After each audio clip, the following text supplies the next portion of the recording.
Okay, Assalamualaikum warahmatullahi wabarakatuh. Good afternoon and greeting to all of us. Welcome to all participants who attended this webinar via Zoom. This webinar can also be seen on the YouTube live streaming. Today we will listen to a webinar with the, yeah? Yes, we can hear you, Doc. We can hear you. Yeah, okay. Okay, sorry. Today we will listen to our webinar which the theme encouraging international publication.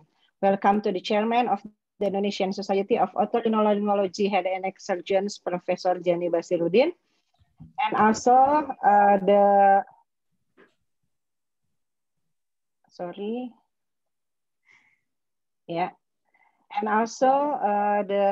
speakers, Prof. Mati Aniko and Dr. Respati Wairana Kusuma, and finally to Dr. Marlinda Adam, who will be the moderator for this webinar. And welcome to Dr. Ablagani as the head of professional service development and Dr. Trimartani as a chairman of the Indonesian College of Otolaryngologists Head and Neck Surgery. Let us listen to the speech from the chairman of the Indonesian Society of Otolaryngologists Head and Neck Surgeon, Professor Jenny Basirudin, can also open this webinar event. Please, Professor, the time is yours. Thank you, Dr. Yusi. Welcome to Professor Mati Aniko. Please allow me to speak in Bahasa Indonesia. Bismillahirrahmanirrahim. Assalamualaikum warahmatullahi wabarakatuh. Yang terhormat para penasihat Perhati-KL, para guru besar, para senior, yang terhormat Ketua Kolegium, para Ketua Bidang, Dr. Ablagani dan yang lain, para ketua cabang yang mudah-mudahan dapat hadir pada kesempatan ini, serta seluruh peserta webinar pada siang hari ini. Pertama tentu kita mengucapkan puji syukur kehadirat Allah Subhanahu wa Ta'ala bahwa kita selalu diberi nikmat sehat dan kita akan selalu berbagi ilmu walaupun dalam keadaan pandemi dan secara virtual. Pada kesempatan ini kita sangat beruntung mendapat kehormatan bersama kita Profesor Mati Aniko, MD PhD. First of all, I would like to express my appreciation for Professor Mati Aniko for your time, and it's a great pleasure to have you here. And will share to us about how to make manuscript that easier to publish in international journal.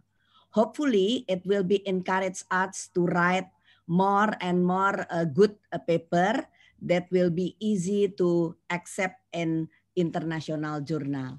So, Professor Mati Aniko is an executive editor-in-chief in Journal of Otology and Chief Editor of International Journal Acta Otolaryngologica and board member of Corlas. So he will have a lot of experience, will be shared to us how to make a good manuscript that easy to to be accepted. And also it's a great pleasure also to have Dr. Respati Ranakusuma here.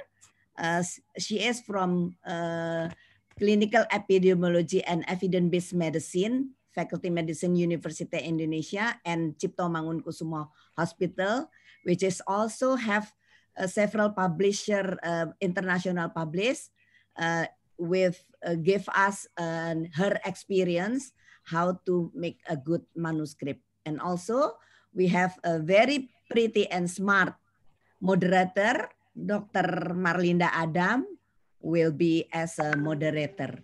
So thank you for all the speakers, and also thank you for Dr. Yusi who arranged all this matter, and also Dr. Abla.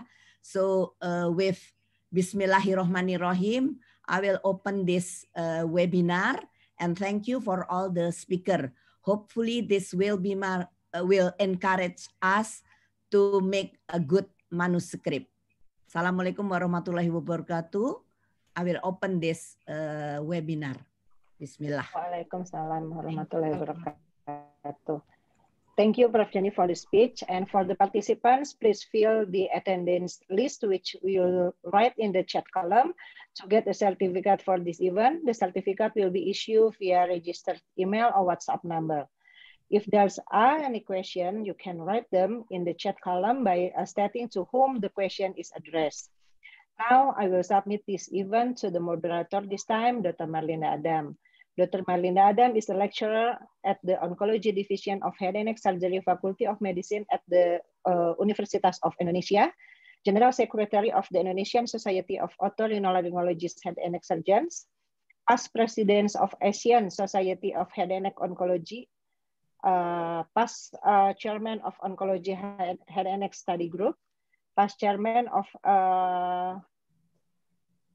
recipients of the Nikhil Zibet MD International Humanitarian Award from the American Otolaryngology Head and Neck Surgery, a very proud award to all of us. And we also call her the mother of the oncology head and neck surgeons in Indonesia. Please, Dr. Marlinda, the time is yours. Thank you so much, Dr. Yusi, for the very nice introductions. And also thank you for our mother, Professor Yeni Bashiruddin.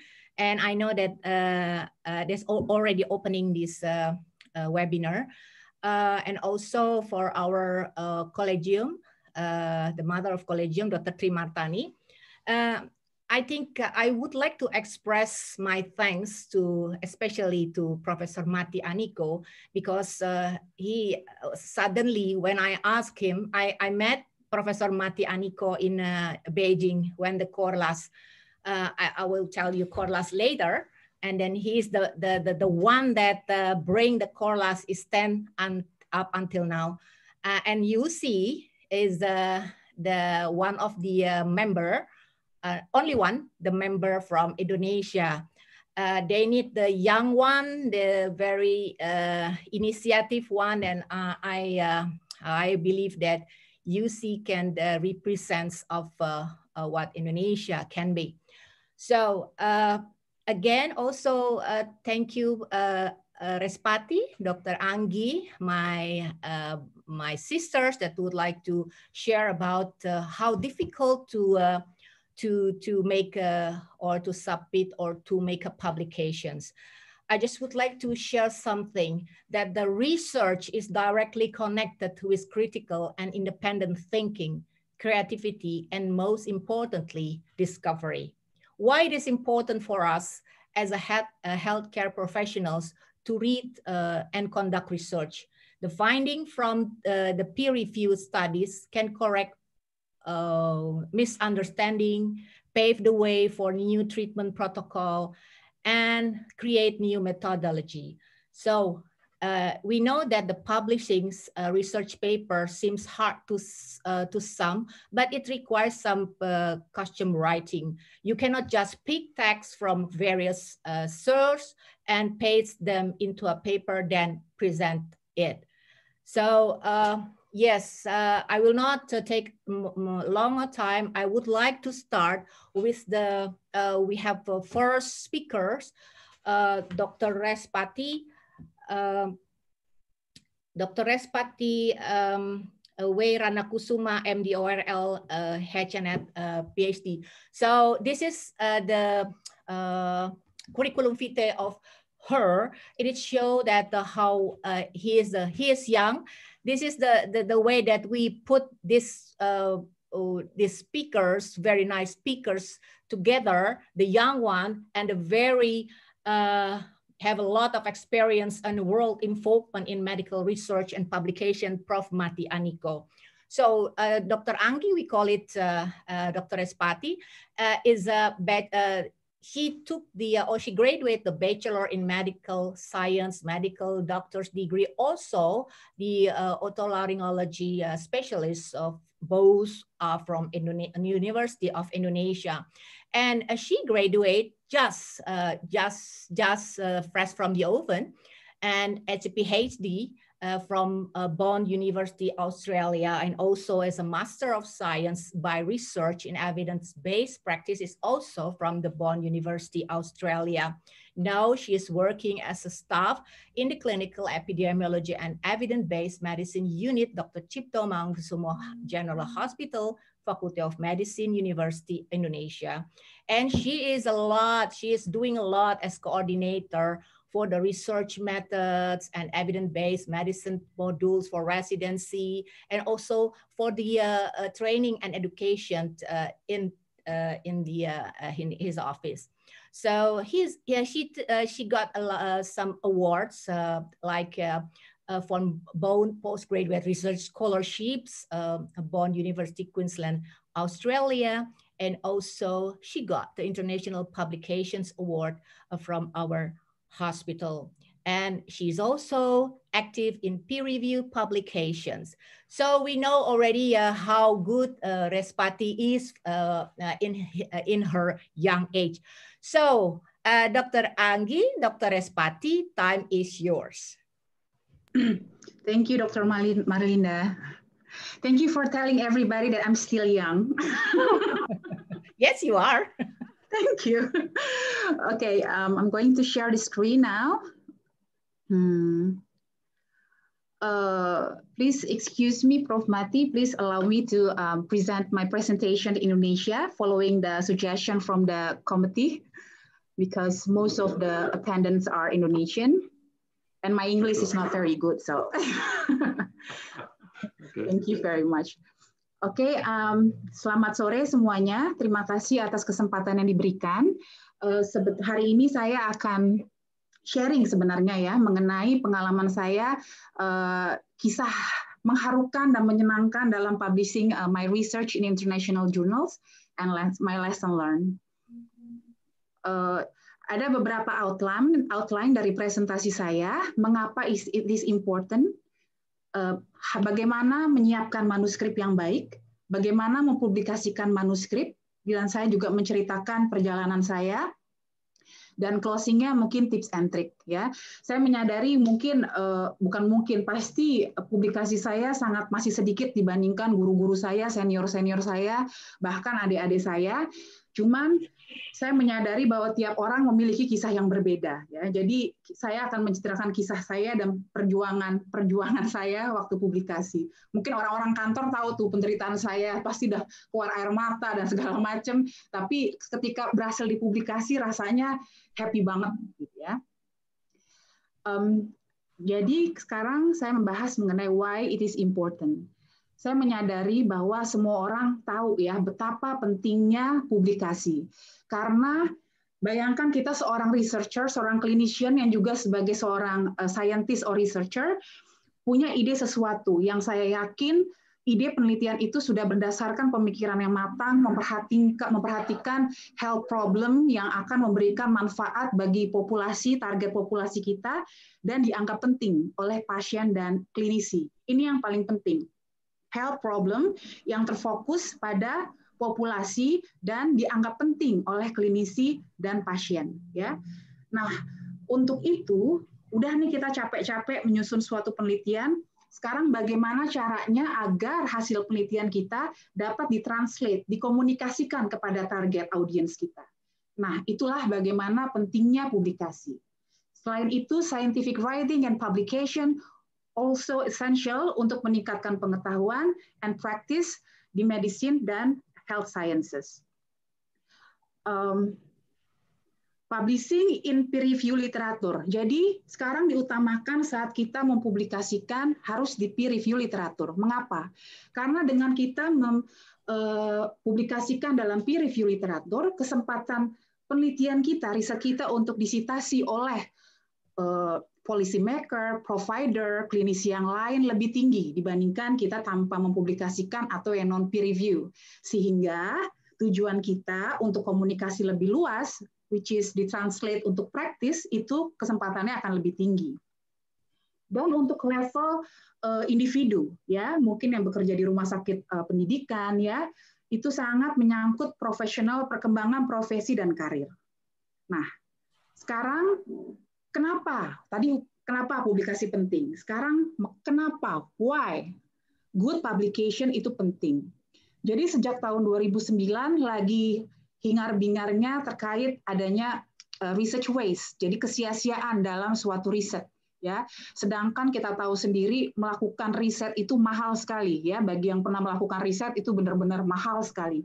Dan per tahunnya itu bisa 100 miliar US dollar per year only for research, di mana diutamakan biomedical, ya, biomedicine. Jadi itu sangat mahal sekali. Jadi proses yang mahal itu diharapkan akan menghasilkan penelitian-penelitian yang efisien. Ya. Nah, sekarang menyadari ternyata ada research waste. Ya, research waste itu adalah kesia-siaan dalam riset, di mana proses terjadinya itu bisa pada saat produksi hingga publikasi. Jadi itu merupakan rentetan proses ya dari awal hingga akhir, di mana masing-masing proses dan fase itu dapat berkontribusi terhadap research waste. Ya, itu hal yang kita tidak inginkan. Awalnya, bagaimana kita menentukan pertanyaan penelitian yang relevan untuk klinisi dan pasien. Ya, kesalahan yang paling sering ternyata banyak pertanyaan-pertanyaan klinis, pertanyaan-pertanyaan penelitian yang prioritasnya tidak tinggi, sedangkan masih ada masalah atau health problem yang lebih prioritas tapi tidak dipilih. Atau important outcomes yang not assessed, kurang relevan, tidak berhubungan atau tidak dianggap penting bagi pasien dan klinisi, which is that's very important for research, ya. Dan tidak melibatkan klinisi dan pasiennya dalam research agenda. The second one adalah quality of research methods and design. Ya, kerancuan dalam hal ini menyebabkan lebih dari 50% studi-studi yang didesain untuk dilakukan ternyata tidak berdasarkan reference dari systematic review, dari studi-studi yang ada yang relevan dengan topik itu. Sekarang saya kembali membicarakan systematic review just to remind you all. Systematic review itu adalah kumpulan-kumpulan dari studi-studi primer yang similar, ya, memiliki pertanyaan penelitian yang sama. Sehingga andai kata systematic review itu mengumpulkan beberapa studi, dia akan meningkatkan bobot precise, ya, kekuatan dari studi-studi tersebut, sehingga akan menghasilkan yang lebih confident lah, hasilnya yang lebih bagus, yang lebih strong. Ya, sehingga diharapkan sebelum kita melakukan penelitian, kita harus melihat dulu existing evidence-nya. Sudah ada nggak nih evidence yang dapat mendukung kita menjustifikasi memang ada tempatnya bahwa penelitian itu harus dilaksanakan karena ada research gap, ada knowledge gap, dan demikian. Dan lebih dari 50% yang lainnya ada lebih dari 50% dari penelitian-penelitian ternyata tidak melakukannya dengan baik, tidak sesuai dengan metode yang adekuat, ya. Kemudian selanjutnya kita sudah mulai tahapan yang kembali ke publikasi, yaitu accessible full publication. Saat kita melakukan penelitian dan kita akan mengkomunikasikan hasil penelitian kepada audiens, ya, readers dan sebagainya, diharapkan semua orang bisa membacanya regardless, ya. Nah, di sini ternyata lebih dari 50% studi-studi tersebut tidak pernah dipublish secara keseluruhan, ataupun studi-studi yang hasilnya kurang menyenangkan itu juga akhirnya tidak dilaporkan dan remain as an unpublished studies. Yang terakhir adalah unbiased unusable report, di mana ternyata over 30% of trial intervention tidak dapat dideskripsikan secara sufficient, ya. Bahkan 50% dari studi-studi itu tidak dilaporkan. Dan akhirnya pada saat discussion-nya tidak kembali dikawinkan atau dikolaborate dengan existing evidence-nya. Nah, ini yang paling sering ditemukan. Dari penelitian ini menunjukkan ternyata pada penulisan abstrak pun hampir 40% dari abstrak tidak menyantumkan efek size atau confidence interval, bahkan tidak menyebutkan side effects-nya. Suatu penelitian uji klinis diharapkan selain kita menilai efficacy or effectiveness, kita juga harus melihat adverse effect-nya, karena pemilihan kita terhadap intervensi harus melihat outweigh whether the efficacy or effectiveness outweigh the side effect, ya. Kemudian dari methods-nya untuk uji klinis ternyata lebih dari 50% dia tidak secara adekuat menampilkan descriptive treatment-nya atau survey question, bahkan lebih dari 50% penelitian mengenai survei, tapi tidak meliputi, tidak mencantumkan survei-survei pertanyaan surveinya, ya, dan gambaran-gambaran lebih dari 30% gambarnya ambigu. Dan selanjutnya result, ya, lebih dari 50% efficacy dan harm tidak dicantumkan, dan seperti itu. Jadi sangat-sangat disayangkan bahwa penelitian yang dilakukan sebegitu melelahkannya dan perjuangan, tapi tidak dapat dinikmati oleh seluruhnya. Nah, ini secara detailnya, ya, mungkin saya akan lebih fokus terhadap yang publikasi. Nah, ini saya akan tekankan lagi mengenai systematic review of existing evidence. Nah, ini karena sangat penting. Saya ingat waktu saya sekolah di sana, saya ditekankan, Anggi, bagaimana systematic review-nya? Gimana existing evidence-nya? Jadi benar-benar approach pendekatan secara EBM, evidence-based medicine, harus benar-benar dilakukan di sini. Ya, kemudian accessible full publication. Salah satu caranya adalah menregistri, mendaftarkan semua penelitian yang akan dilakukan, dan saat itu selesai melaporkannya in full, incomplete. Ya, dan untuk mendapatkan unbiased and usable report juga harus mengikuti reporting guideline dan berkontribusi kembali kepada metodenya yang benar dan transparan.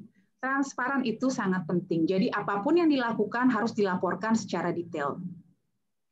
Nah, sekarang saya akan membicarakan mengenai preparing your manuscript. Ini adalah secara garis besar. Mohon maaf, Dr. Yusi, apakah saya bisa diberhentikan menjadi co-host? Jadi ada yang berterbangan di layar saya. Terima kasih. Ya, terima kasih, Dok. Saya orang gampang terdistract soalnya. Kemudian ini adalah flowchart yang secara tidak langsung, ya, penelitian selesai, complete research. Ini akan ada beberapa pilihan, apakah akan mempresentasikan dalam conference, di mana dari conference tersebut feedback itu akan dianggap sebagai perbaikan untuk kita. Kemudian or just publish it in a journal, ya, choose the right journal and read instruction sebaik-baiknya, atau update research on similar publication.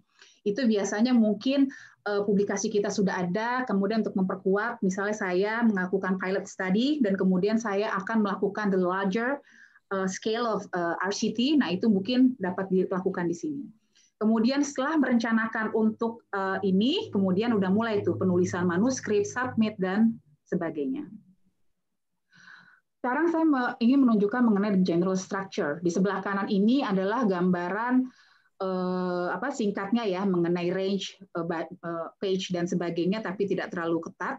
Tapi saya ingat sekali, Anggi, ini kamu kenapa sih kalau nulis panjang-panjang banget? Emang orang Indonesia suka begitu ya? Nanti saya, cuman saya aja, Prof. Saya cuma bilang begitu. Jadi jangan terlalu banyak, ya, kalau bisa, karena it will be wordy and it's very hard people to read it. Jadi ada abstrak di sini, keyword. Ada IMRAT, yaitu adalah panduan untuk membuat main text. Ada IMRAT terdiri dari introductions, methods, result, discussion, ya. Kemudian ada conclusion, acknowledgement, supplementary data, and reference. Saya akan membahas satu-satu. Oke. Ini adalah ketika kita menulis, diharapkan kita berpacu pada guidelines, reporting guidelines. Jadi bisa ngelihat di sini saya masukkan linknya. Di sini di sebelah kanan ada panduan-panduan reporting guidelines untuk beberapa tipe studi. Ada yang randomized control trial, observational study, systematic review, even study protocols, ya. Jadi ini sangat berguna. Nah, ini sangat penting diikuti karena pada guidelines ini dia akan menonjolkan hal-hal komponen penting dalam desain tersebut, sehingga akan meyakinkan bahwa hal penting ini sudah ada dalam paper kita, ya. Contohnya ini adalah uji klinis. Hal yang penting seperti kita ketahui adalah bagaimana proses randomisasinya, bagaimana sequence generation-nya, bagaimana allocation concealment-nya, pasiennya, outcome assessor-nya di blind nggak sih? Nah, ini penting nih, harus ada semua dalam paper kita. Nah, ini juga the statement untuk observational studies, lalu untuk systematic review juga ada panduannya. Oke, sekarang this is steps for to organizing your manuscript. First, prepare the figures and tables. Ya, diharapkan tidak terlalu banyak.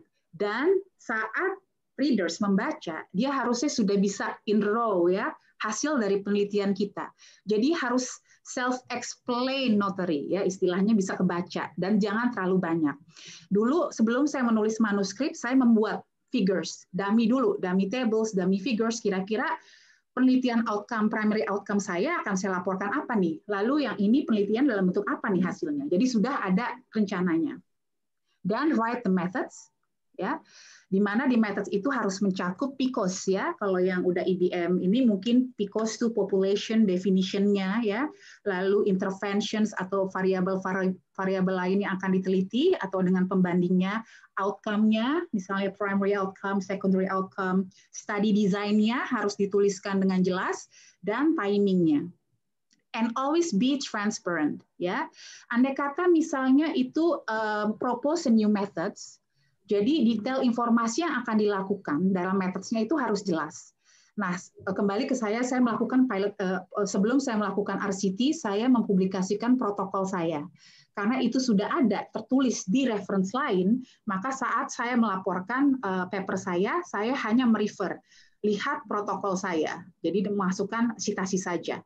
Jadi mengurangi terlalu wordy-nya. Dan avoiding adding comments, results, or discussion, di mana itu adalah common error.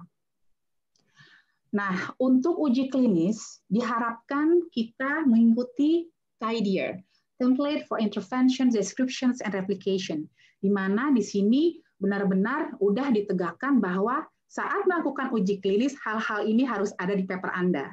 Why, ya, describe any rationale, kemudian what, apa sih yang digunakan, prosedur yang dilakukan, siapa yang melakukan, apakah diberikan training, bagaimana mode delivery-nya, lokasinya di mana nih, ya, berapa kali diberikan, berapa banyak, berapa dosis, ya, tailoring apa dimodif nggak sih dari hal yang sudah biasa dilakukan, ya, modifikasi, dan bagaimana perjalanan, sesuai nggak sih dengan yang di-plan sama yang dilakukan. Kemudian kita write up the result. Ya, kemudian dari methods kita menulis result, keep it brief and use past tense karena hal ini sudah terjadi dan harus konsisten. Misalnya di methods kita tulis outcome A, B, C. Ya. Dalam kita melaporkan result, yang dilaporkan juga urutannya sama, same order, and logical and same order. Apabila banyak, mungkin bisa ditambahkan subheadings-nya. There will no interpretation or no citations to reference. So benar-benar murni hanya melaporkan penelitian kita. Andai kata ada ekstra-ekstra yang secondary importance, tapi dokter-dokter merasa hal itu penting untuk diketahui, gunakan fasilitas appendix atau supporting materials, ya. Jadi bisa ditaruh di sana. Terus write the discussion. This is, I think, the most trickiest one, ya. Ini yang paling banyak di draft yang merah-merah oleh supervisor saya, ya, harus mencakup main finding, tidak boleh mengulang, only main finding, strength and weakness, ya, dan kembali lagi comparing to the other studies regarding the consistency atau ada perbedaan-perbedaan and result, dan menginvestigasi kira-kira apa nih beda, apa mungkin karakteristik kita beda, apakah yang ada faktor-faktor lain yang membedakan, ya. Dan melakukan generalizability and implication for clinician and policymakers, dan mengidentifikasi penelitian kita akhirnya bisa menjawab nggak sih objektif kita, ya? Apakah akhirnya masih bisa menutup gap tersebut? Apakah masih ada pertanyaan-pertanyaan yang belum bisa dijawab yang akan mengindikasikan diperlukannya research yang lebih lanjut? Kemudian write a clear conclusion, ya. It's not just about repeating the abstract or just listing experimental result, ya. Jadi harus include a clear scientific justification, ya, dan apa ya? Akhirnya kembali lagi ke objektif, tapi secara singkat dan langsung tegas gitu, ya. Dan bisa dikatakan di situ andai kata kita belum sepenuhnya bisa menjawab, may suggest future study atau melaporkan ongoing study yang mungkin akan menambah keilmuan tersebut. Lalu compelling introduction. Ya, introduction itu penting karena ini menjustifikasi bahwa penelitian kita important loh, penelitian kita tuh novel loh, ya. Ini worth banget loh untuk dibaca dan dilihat, ya. So why did we start? Apa sih problemnya yang harus diselesaikan? Dan apa yang telah dilakukan? Kembali lagi ke systematic review, ya. Apakah penelitian ini diperlukan? Dan pada akhir introduction biasanya ditambahkan objektif dan hipotesis dari penelitian kita. Kemudian write the abstract, Nah, write that abstract ini adalah paling susah, makanya dibuat paling akhir. Karena dalam kebatasan angka yang which is usually only 250 word, kita harus bisa mencakup semua yang penting-penting dalam penelitian kita untuk menarik pembaca, menarik editor supaya mau menerima paper kita. Jadi should address what was done, why did you do it, why did you find, and why are these finding useful and important. Ya, jualan tuh, kita benar-benar jualan. Aku ingat pas lagi nulis, Anggi, kamu kurang jual nih, jual lagi. Waduh, biasanya nggak pernah jualan, biasa pembeli suruh jualan, agak susah. Ya. Dan dalam abstrak ini harus menyiapkan a short description, jadi deskripsi singkat mengenai tujuan penelitian kita, key result-nya, result-result yang penting, serta deskripsi singkat mengenai conclusion atau summary dari keseluruhan penelitian kita. Ada juga guidelines-nya ya untuk abstrak, bisa dilihat di Ecuador. Lalu jangan pernah menulis sesuatu yang tidak ada di main text ya. Jadi dan lagi kadang-kadang kita juga yang paling terakhir nih, kita suka melakukan revisi pada manuskripnya, the main text. Jadi jangan lupa untuk konsisten kembali lagi ke abstrak. Jangan sampai tidak konsisten antara hasil dan abstrak. Itu agak-agak mencurigakan dan agak mempersulit nanti saat masuk editing di bagian publication-nya. Kemudian compose a concise and descriptive title. Singkat, padat, mencakup komponen-komponen penting yang ingin kita tunjukkan dalam penelitian kita. Ya, jangan terlalu wordy. Select keyword for indexing. Ini juga cukup time consuming. Dulu saya mengira keyword aja, kira-kira yang penting-penting aja. Tidak, ternyata saya diajari oleh library di sana. Kita cek mass database dan kita masukkan yang sesuai. Ini diharapkan itu mempermudah indeks. Jadi ketika orang mencari penelitian kita itu akan lebih mudah terangkut ketika orang mengucapkan indeks tersebut ya. Jadi it's very important, harus critical dalam menyusun keyword. Lalu write the acknowledgement. Nah, acknowledgement ini adalah berterima kasih pada people, pada orang-orang yang berkontribusi dalam penelitian tapi tidak fit untuk menjadi authorship. Nah, sekarang saya mengingatkan lagi mengenai karakteristik untuk author melalui International Committee of Medical Journal Editors, di mana harus ada 4 kriteria. Ya. Di mana pertama, orang tersebut harus berkontribusi secara substansi dalam mengkonsepsi dan mendesain suatu pekerjaan atau dalam proses akuisisi, analisis, dan interpretasi data dari penelitian tersebut. Yang kedua, drafting penelitian tersebut atau merevisinya secara kritis ya, terutama konten-konten intelektual yang important. Yang ketiga, melakukan final approval pada saat versi terakhir yang akan dipublish. Dan the fourth one, dia telah berkontribusi, memberikan assessment atas hal-hal yang dianggap penting dan krusial yang menyangkut akurasi dan integritas dari suatu penelitian. Ya, 4 kriteria ini yang bisa mengidentifikasi bahwa orang itu adalah author. Nah, sekarang terakhir write up the reference ya. Kita tentu saja tahu harus mengsitasi semua paper atau studi yang kita menjadikan daftar pustaka atau panduan dalam menyusun paper kita. Jangan terlalu banyak self citation ya, narsis bagus sih, tapi jangan dari 10, dari 25 ternyata 10 kita aja gitu kan. Jangan. Kemudian systematic review is very important, update mungkin bagi kasus-kasus yang baru, dan kita bisa menggunakan reference manager. Nah, ini saya menemukan ada Penelope ya. Jadi ini adalah checking your manuscript, bisa request a demo, ada berbayar juga tapi tidak mahal. Jadi dia akan menanyakan kira-kira desain studinya apa, lalu ada randomisasi atau tidak, mungkin dia untuk mengidentifikasi apakah ini uji klinis atau observational. Kemudian dia secara cepat akan mengidentifikasi kira-kira hal-hal apa yang belum ada di situ.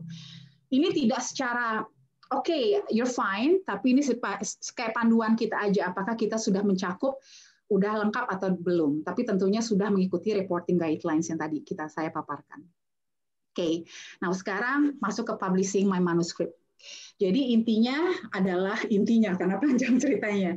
Intinya adalah waktu itu saya tertarik dengan penggunaan antibiotik yang sangat tinggi di Indonesia. Kalau di THT saya melihat kasus yang paling sering adalah otitis media akut. Ya, otitis media akut masih tinggi, dan ternyata pas saya compare with other countries, they also have the same problem, ya, dalam acute otitis media. So my concern is about the high rates of antibiotic prescription for acute otitis media in children. Then I'm thinking about trying out to find alternative treatment for acute otitis media that's not involve antibiotics, yeah. And then because the base of the pathophysiology itself is the inflammation, then I'm thinking about the steroid, corticosteroid. So that's the idea for my PhD program. Lalu saya melakukan IBM approach di situ, dan kemudian saya mendapati ternyata there are evidence, but it's very scattered and contradictive, yeah. One study said it's good to improve the pain, and the other study said there's no difference between between the placebo or the corticosteroid. So it's contradictive, and I need to find out how to resolve this by doing systematic review. Ya, jadi pertama kali saya mempublish systematic review yang protokol, kemudian saya melakukan reviewnya, dan akhirnya mendapatkan hasil. The evidence for the effect of systemic corticosteroid on AOM is of low and very low quality. Kualitasnya masih sangat rendah, ya. Yang mengartikan bahwa efek dari corticosteroid sistemik dalam meningkatkan, mengimprove important clinical outcomes masih uncertain. Jadi diperlukan quality yang high quality, penelitian yang high quality large untuk dapat menjawab. Makanya itulah menjadi justifikasi saya. Waktu saya menulis paper, saya memasukkan ini, bahwa ada upaya saya untuk mengidentifikasi dan menjustifikasi bahwa penelitian saya penting, dan saya ada loh buktinya bahwa studi existing evidence di sana emang masih nggak jelas gitu. Nah, makanya inilah dasar untuk melakukan clinical trials. Akhirnya karena sebelum saya melakukan clinical trials, ini karena supervisor saya beliau sangat clinical trialist, ya, jadi semuanya harus step by step, doing the systematic review before conducting the clinical trial. I have to make sure that it's feasible to be conducted in Jakarta, Indonesia. So maaf ya saya campur-campur, so takutnya Prof tidak bisa mengerti cerita saya. I just have to make sure that it is feasible to be conducted in Jakarta, Indonesia. So I conducted a feasibility survey for a pragmatic study just to make sure that there's a high use of antibiotics prescribed for acute otitis media in children. And also, if I'm doing the clinical trial using corticosteroid, I have to make sure that there's clinicians want to use it, yeah? I just want to see how many people in their daily practice are using or prescribing steroid for acute otitis media in children. And there's many, I think more than 20-30%. So, okay, I'm sure that will be participant or doctors who wants to participate in my study. So I'm fine, yeah. And then feasibility study menunjukkan bahwa ini feasible. Ini kisahnya panjang banget, di publikasi akan diceritakan setelah ini. Akhirnya berhasil dipublish, kemudian saya mendaftarkan, feasible, oke, lanjut, oke, good to go, and then now you're doing the pilot study. Saya register dulu ke clinical trial register, ingat, dalam melakukan penelitian harus registry ke clinical trial, kemudian saya menulis protokol, dan saya menulisnya dengan panduan protokol, research protocol by Spirit, dan saya kemudian mempublikasikannya. Nah, ketika saya melakukan, sebelum saya mempublikasi, saya buat list dulu. How to identify list of potential journals. Saya diajarin cari dulu yang paling susah, kemudian diturunkanlah prioritasnya. Jadi saya buat jurnalnya apa, impact factor-nya apa, kira-kira skopnya dia mau nggak sih mau terima proposal, protokol atau pilot study, karena tidak semuanya bisa menerima itu, lalu saya buat rankingnya. Ya ini seperti ini, dia tidak not feasible, tidak menerima protokol, dan sebagainya. Dr. Anggi, your time is 3 minutes more. Oh no, okay. Thank you Dr. Marlinda. Nah kemudian akhirnya saya dapat masukan kenapa kita tidak coba ini, BMC, Pilot and Feasibility Study. Karena dari penelitian saya yang besar itu, saya merencanakan akan mendapatkan 700 anak untuk dievaluasi, karena it's like a large scale of clinical trials, so we decided to conduct a pilot studies, just to make sure that all the program and all the plans of our large study can feasible to be conducted, yeah. Because we include a lot of clinicians, include a lot of nurses, audiologists, and pharmacists, and everybody. So it's very tricky. That's why we decided to conduct a pilot study. Kemudian saya mengikuti alurnya. Cover letter yang ditunjukkan adalah mengirimkan yang penting ini loh novelty-nya, ya. Nggak pernah dipublikasi di mana-mana loh. Ini nggak ada dananya, visual support harus dilaporkan. Lalu saya suggest referee untuk reviewers-nya. Lalu ini yang cover letter untuk hasilnya, saya bilang saya udah pernah publish di paper kamu loh, jadi kamu jahat banget sih kalau nggak terima paper saya, intinya itu. Ya, kemudian saya bilang intinya secara key result dari penelitian saya, tapi masih dibuat penasaran-penasaran dikit, lalu bahwa belum pernah dipublikasi sama dana yang dilakukan. Prosesnya secara garis besar ini, masuk di-review secara administratif, kalau oke melanjut ke review, apakah ditolak, apakah diterima, dan prosesnya akan terus berjalan. Andai kata di-reject, akan disarankan mungkin di-publish somewhere, masih dalam satu itunya, kelasnya, atau mungkin tidak bisa diterima sama sekali. Kalau misalnya di-revise, ya kita harus memberikan revisi-revisi dan seterusnya. Nah, ini responding to the reviewer feedback, ya, ada tipsnya. Comprehend, take time. Jadi katanya kalau misalnya hasilnya bagus, cuti dulu sehari nggak megang itu, baru balik lagi. Kalau hasilnya jelek, wait for several days, ya, supervisor saya bilang. Jadi jangan emosi pas lagi menulis. Answer, take the feedback as part of improving your manuscript, ya. Dan responnya harus polite dan objektif, walaupun kita merasa ini bener-bener deh ya, komennya ini nggak masuk akal banget gitu. Dan always start by thanking the reviewer. And it's okay to disagree asal ada justifikasi yang jelas. Make a list of each of the reviewers' comment and addressing each one separately below. Dan biasanya ditambah kira-kira di mana nih dari manuskrip kita yang direvisi. Dan mindful, being organized sehingga orang yang melihat revisi kita juga jadi nyaman. Yeah. This is the example of my response to reviewers. So I make a list of every feedback, and then on the side I write the response to reviewers. Jadi saya bilang, thank you for recognizing it well conducted study, atau thank you for identifying these issues, ya. Dan ini revisinya saya tulis di section mana, line keberapa, dan saya kasih highlight. Sekarang tergantung dari jurnalnya apakah revisinya perlu pakai highlight atau tidak, atau yang benar-benar sudah rapih, ya.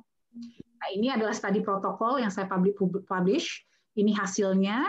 Sama dari hasil pilot study itu akhirnya saya melakukan mengidentifikasi masalah-masalah. Itu very helpful. That's why the pilot study is very helpful for a large scale of clinical trials. Dan akhirnya saya dengan kalkulasi saya mendapatkan bahwa sampel size saya nggak 700, tapi hanya 400. So it's very worthwhile. Tapi karena sampai saat ini saya belum punya dana penelitian, jadi ini belum tidak bisa dipublikasikan karena mereka harus minta dana, ya, atau yang jelas lah proposal segala macam. Jadi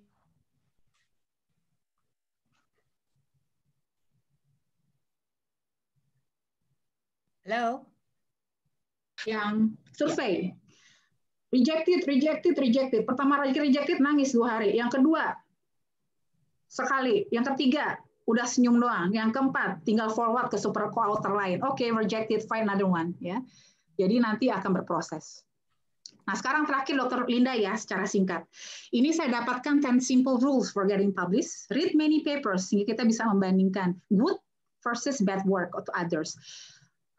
Membuat kita menjadi kritis, ya. Be objective about your work, ya. Give time for yourself. Sometimes if you're reading the same things over and over again, you're being like dull, ya. Jadi you have to like giving yourself a time dan kemudian baca lagi. Be objective. Good editors and reviewers will be objective about your work. Jadi benar-benar harus menyampaikan hasil yang berkualitas dan sesuai dengan penelitian yang sebaik-baiknya. If you don't write well in English, take lesson, ya. atau minta bantuan untuk terjemahan. Learn to live with rejection, ya, perih tapi akhirnya bisa juga. The ingredients of good science are obvious. Dalam paper itu dijelaskan bahwa ini novelty, ini novel, ini penting, pokoknya jualan. Start writing the day you have the idea of what questions to pursue. Ya, jadi benar-benar fokus. Kemudian become a reviewer early in your career, ya, and asking somebody that you know that's expert in that field to be your tutor. Karena dengan become a reviewer, dokter akan menjadi lebih kritis, ya, bisa mengidentifikasi, oke, ini harusnya nggak begini nih, harusnya nih begini nih gitu. Jadi belajar untuk menjadi reviewer is very important, and decide early to where to try. Publish your paper, and then quality is everything, ya. Lebih baik memasukkan paper cuman sedikit tapi ke high impact atau high quality journals dibandingkan banyak tapi less quality, ya. Karena nanti akan lebih tinggi disitasi dan digunakan, ditranslasikan seperti yang kita tahu tujuannya adalah di high peer review, high quality journal. Mungkin demikian, terima kasih atas waktunya. Semoga kita semua akan lebih semangat untuk terus mempublikasikan, memperkenalkan penelitian kita, mewakili Indonesia ke mancanegara. Terima kasih, Dr. Marlinda. Yeah. Thank you so much, Dr. Respati. I think you are bring all this problem, how to make a good paper, and then how to try to publish with the several rejections and never give up. And then yeah, everybody can learn from you, I think. Thank you so much for your study. And now I would like to invite our respected speaker now, that I'm happy that he can be with us this morning in Sweden. Yeah, Prof, yeah? Still at 10 in the morning, maybe we are already in the afternoon. So thank you for being with us to share your experience and your work involvement in medical research and publications. And now I would like to read your CV. As you know, you give me the I think 4 or 5 pages of CV, and then it's a lot, and then it's a lot of working of you. And now you are medical doctors and a PhD from the Karolinska, and then professor and chairman of the Department of Otorhinolaryngology of Umeå University Hospital, Umeå, Sweden. And since 1990, as a professor and chairman of the Uppsala University Hospital, Sweden, and the Prof. Matti is also awarded the King Carl's 16 Gustav Medal in Gold, appointed as Distinguished University Professor at Uppsala University. Now, Professor Matti Aniko is a Professor Emeritus. And also, he is doing a lot with the clinically particularly engaged in surgical treatment of head and neck carcinoma, including the anterior skull base. But his main research in the otology and some part of the head and neck cancer. So I read a lot. He is a honorary chairman of the several important and member of the several society. And then also, he also awarded for the numerous international honors and award like from China, Japan, USA, Sweden, India, etc. And then in the international activities, he is the president of the International Medical Organizations, Barani Society, for 22 years and retired already 2012. And the board and is a permanent standing committee, the member of the International Medical Organization, CORLAS. CORLAS is Collegium Otorhinolaryngologicum Amicitiae Sacrum since 1999 until now. And the board member of EUFOS, European Federations of Otolaryngologic Societies, and the chief editor of the International Journal Otolaryngologica, 1999 until now, and permanent board member of the foundations. So I would like to, we already know that how experienced or how well-known, well-known people in the world in the terms of the medical research and publication. So I would like to welcome Professor Perhati-Aniko to give you presentation. Time is your Prof.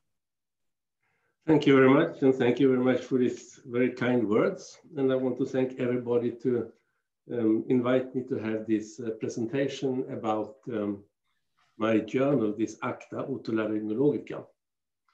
And let's see if we can start with do you see the pictures? Not yet, Prof. Let's see what happens now. Now you have to help me to get the slideshow going on. Let's see if we have here something. And before Professor start, and then I would like to inform all the participants, if you have any questions, please write in the chat, and we will select all the questions. It was functioning before 9 o'clock, but now I think you have to help me to go on with this. I think, can you help us? Because we have the slide of Professor yesterday. Okay, Prof. Yeah. No, I think now something is happening. Thank you, see. Yeah. Yes. Then I just continue with this one. Yeah. Do you see the pictures now? Yes, thank you. Can I start now with discussing here? Yes, please, Prof. Okay, and here you see the front page of Acta Otolaryngologica. I've been working with this journal for more than 20 years. And this has been one of the most interesting tasks I have been doing in my professional life. And I would like to give you some comments how the chief editor thinks. But first, I would like to show the picture of the first professor-in-chief in Uppsala, Robert Barany. And he was awarded the Nobel Prize in 1914. And I'm successor number 6 in this department. And internationally, we have established a Barany Society 60 years ago. And the medical faculty in Uppsala is also awarding a gold medal to outstanding works. And this medal is in pure gold. It's a value about $10,000 US, and is awarded every 6 years at the regular Barany Society meeting in Uppsala. Well, Acta Otolaryngologica is the official journal of the Confederation of European Otorhinolaryngology, head and neck surgery. We have also close connections with the Collegium since its founding in 1926. And since about 15 years back, also close cooperation with China. And there is Professor Xun Yang at the PLA hospital in Beijing, who is a deputy editor. I included him a few years ago.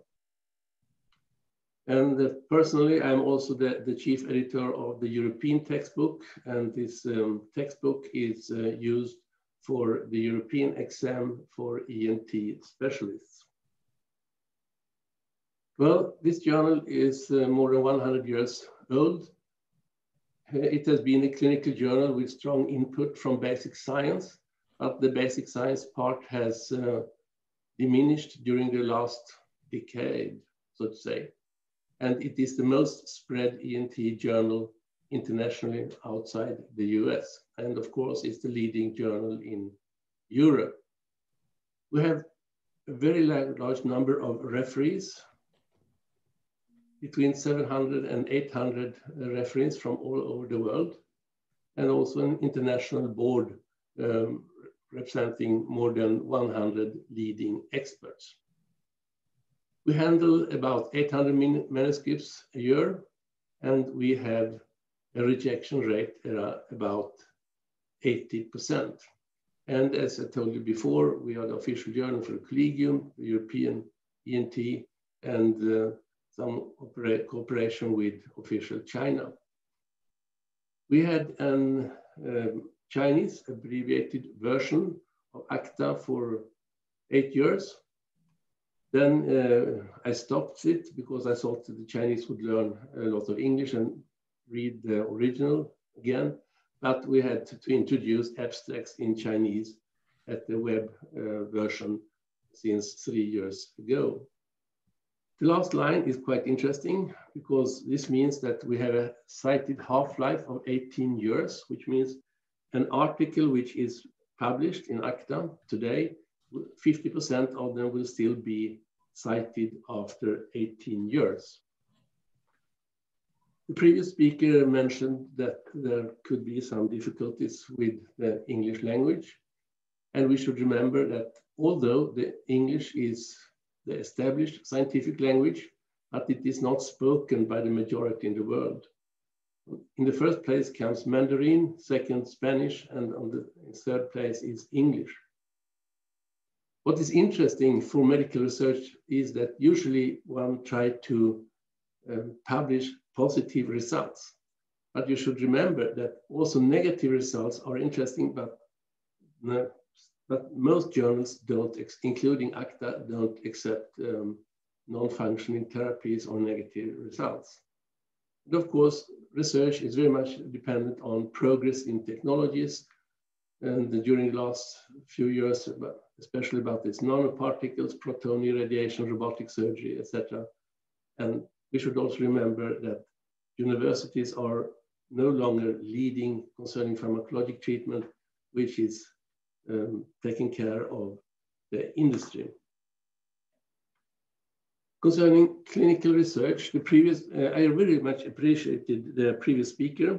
Even if I didn't understand the Indonesian language, I could read the slides. And you stressed a lot of things, but I will also want to stress that what is important is prospective clinical studies, because the prospective studies are important because then you can plan your study in advance and not look back what has happened. If you want to publish anything, you must have a sufficient number of cases. And I think 20 is the absolute minimum. It's no meaning to publish a case series less than 20, 30 cases. And most physicians have no idea about the statistics.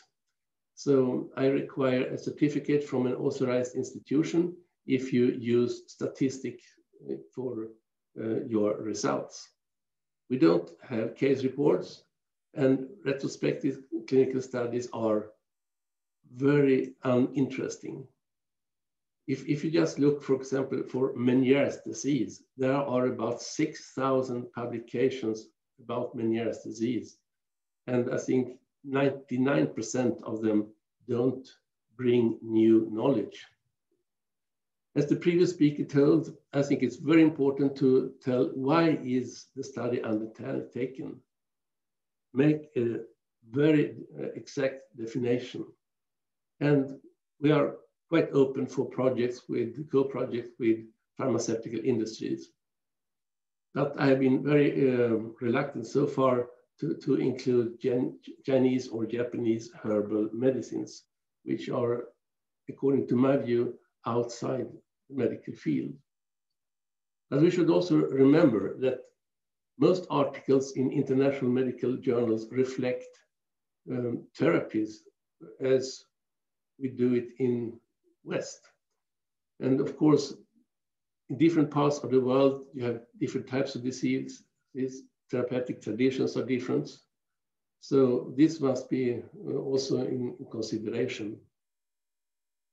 I don't think we need review papers anymore, because if you want to, if you're uncertain about some kind of therapeutic solution for a patient, you check at internet and you go to to original contributions. And I think book chapters, textbooks are mainly now for clinical education because you have a lot of new information coming in all the time. I'm also very, not reluctant, but questionable about meta-analysis, because these are easy to manipulate. I mean, if depending on which articles you select, you can predict the answer of a meta-analysis. Something which is interesting for you is top quality research is found in Asia today. It has been a tremendous shift during the last 10, 20 years. And this shift is still going on. And I also think one has to mention that the teamwork is important. There are no place for a single researcher who has the solutions for big questions. And that clinically relevant basic science has moved to industry. And what the last point is that the political decisions affect inflow of medical knowledge. For example, I mean, Iran has been very much isolated from the rest of the world, which means that they have very little knowledge about what is happening in the scientific field. Because ACTA has received a number of, let's say, interesting manuscripts, but they have been completely old-fashioned. They have been doing it in a way which was up to date 25 years ago. And this means that if you don't have a constant inflow of knowledge, you will not develop your science exactly in the same way as the previous speaker told. Well, many people look at the impact factor. And basic science journals have a very high impact factor. But usually they have a very short half-life of new information.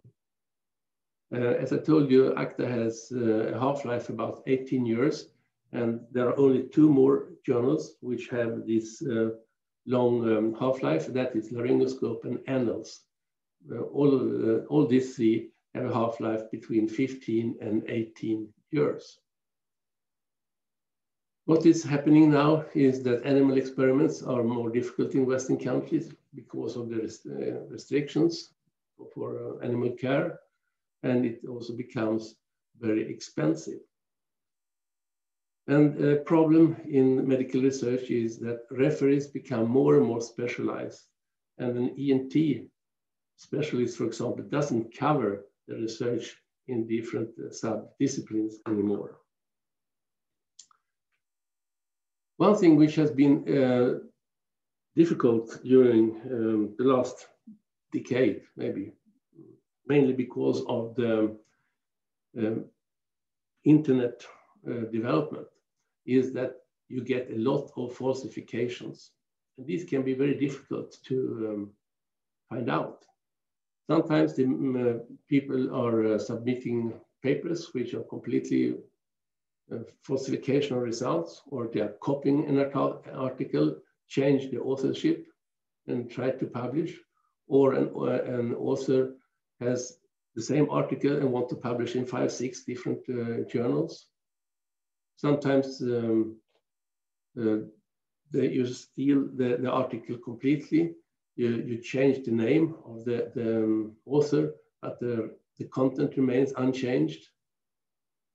Some referees who maybe accept to make referee statements don't answer anymore to the journal, or they can even steal the ideas, and maybe half a year, 1 year later, they come themselves with an article quite similar to the article which they were supposed to make a referee statement on.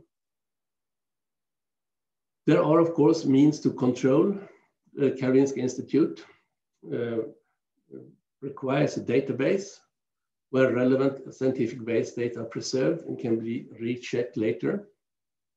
And also the different publishers have automatic computerized screening of text, but this is only the English text. But this is, of course, not possible to do with every article, but when you suspect the falsification, you can run through the security system.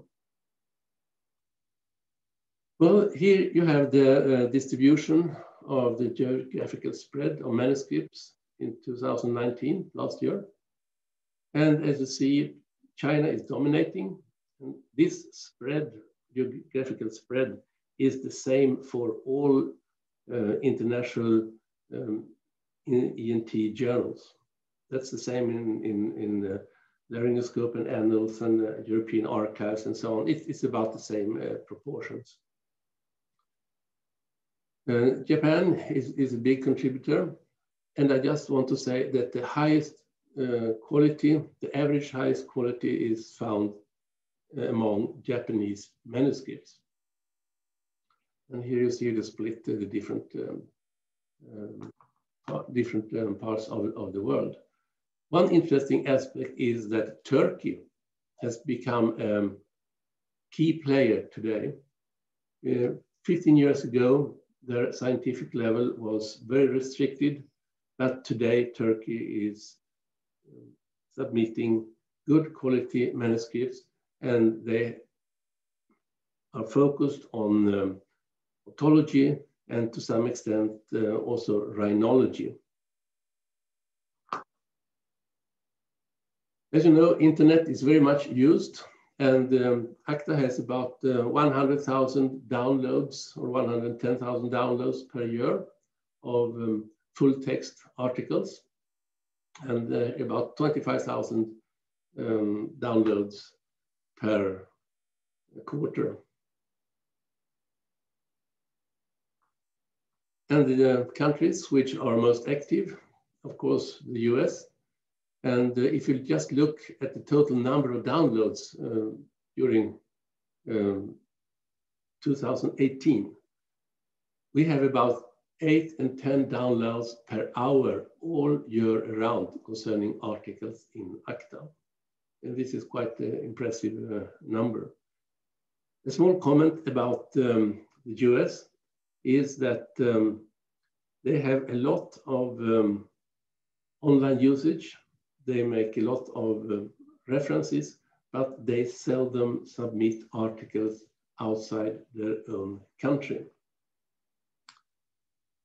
And here you see what has happened with which regions have been downloading most: Europe, Asia, US, Australia, and this is Australia and New Zealand, and South America. And what was surprising for me that even some countries in Africa are now starting to develop ENT research. There are, of course, some differences in Europe. Northern and Central Europe is more active in research than Southern Europe, but one must say that Spain and Italy are coming to the front line quite rapidly.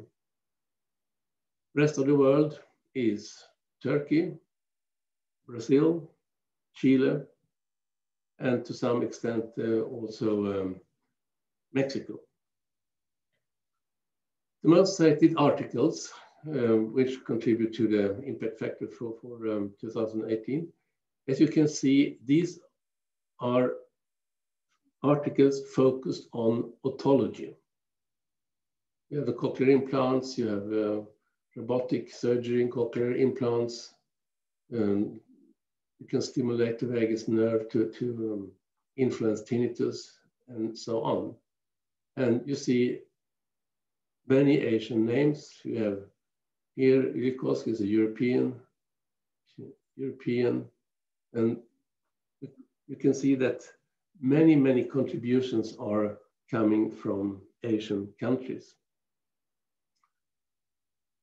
And then we look at the citation analysis, and we look which countries are citing my journal most frequently, and US is dominating, but in average we have 3 citations per day to works in ACTA.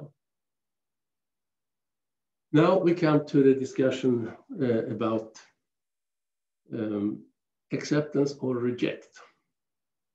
And as the previous speaker said, that one should not be unhappy if you get a decision, please make a major revision or something like that, because that improves the manuscript considerably. And sometimes you can have a manuscript which is, you have then answer major revision 1 or 2 times. But this is just improving the manuscript. And as you see, there are very, very few manuscripts which have this quality that the manuscript is accepted in the current form. There is one group which is interesting. Sometimes, as also the previous speaker said, that maybe you don't, if you don't organize your work in a good way, but you have a good information, then you can have the decision reject and resubmit, and then you have the comments of the referee, and please follow them, because usually when you have a good referee, they do an honest work and really want to help the author and to improve the knowledge in this field. This was a rejection rate 60%, but during 2019 we are 79.5% because we have a tremendous inflow of papers. I'm the chief editor and I have 3 full-time secretaries, which means that I'm just making the decisions and I'm not doing any practical work. I just say which referees should be used, where to send them, and then checking the answers and the contents, and if it is a suitable subject which is handled in the manuscript. Well, when does it also become cited? Usually within the first 1, 2, 3 years, and then very little happens.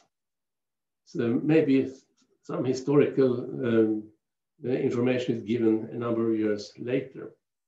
But this is also not a dilemma only for ACTA, this is actually for all international journals. If you look at Science and Nature, they have also a high percentage, around 30% of articles which are never cited, because these are too specific. Only maybe 1 or 2 people in the world focus on questions. It has been very popular to discuss this translational research, that is bridging basic science and clinical science. I'm not sure it's worth doing it because it's almost never cited. And previously, basic science in ENT and clinical sciences were found in parallel in many issues, but now I think the basic science is focusing mainly on their own type of journals, and clinical journals are completely different. So it seems that basic science and clinical research are diverging completely. So within a few years, I think there will be no coupling between these two. Well, I just want to comment a few things. Please be very precise.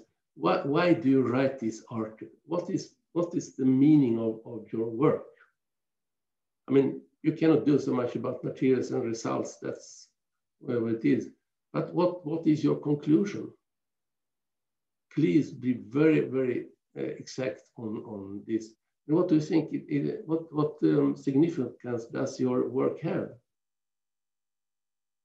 And one thing which I'm a little I really want to stress, the number of references is restricted in most journals. Some have 10, some have 20, some have 25. ACTA has 20.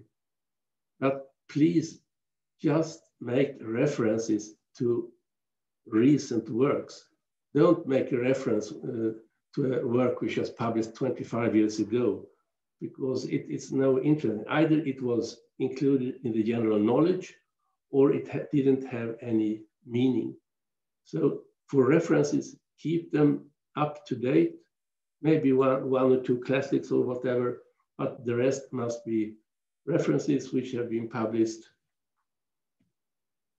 3, maximum 5, 6, 7 years ago, not more. This is a very important thing.